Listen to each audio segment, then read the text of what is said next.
পশ্চিম ও মধ্য ইউক্রেনের বিভিন্ন শহরকে টার্গেট করে বুধবার একযোগে হামলা চালায় রাশিয়া। হামলায় ৫ শতাধিক ড্রোন ও ২০টির বেশি ক্ষেপণাস্ত্র ব্যবহার করা হয়েছে বলে জানায় ইউক্রেনের বিমান বাহিনী। এতে কয়েকজন হতাহতের খবর পাওয়া গেছে। এদিন টার্গেট করা হয় বিদ্যুৎ কেন্দ্র, রেল স্টেশন ও গুরুত্বপূর্ণ সড়কপথ। ৪০০-র বেশি ড্রোন এবং বেশিরভাগ ক্ষেপণাস্ত্র ধ্বংসের দাবি করেছে কিয়েভ।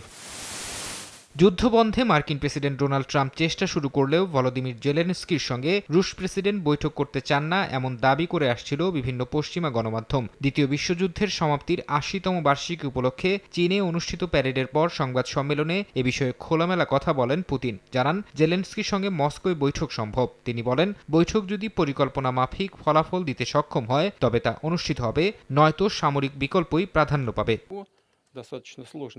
সংবাদ সম্মেলনে পুতিন আরও জানিয়েছেন, রাশিয়ার নিরাপত্তা ব্যাহত না করেই ইউক্রেনের নিরাপত্তা নিশ্চিত করতে হবে। তার দাবি, যুদ্ধ শুধু ইউক্রেনের ভূখণ্ড দখলের জন্য নয়, বরং সেখানে বসবাসকারীদের মানবাধিকার, ভাষা ও সাংস্কৃতিক অধিকার রক্ষার জন্য চলছে। পুতিন কূটনীতিকদের উদ্দেশ্যে মন্তব্য করে বলেন, ২০২২ সালে মস্কো কিয়েভকে অনুরোধ করেছিল ডনবাসের জনগণের চাওয়া অনুযায়ী সেনা প্রত্যাহার করতে। এতে সংঘাত শিগগিরই শেষ হতো, তবে পশ্চিমাদের চাপে ইউক্রেন তা প্রত্যাখ্যান করে।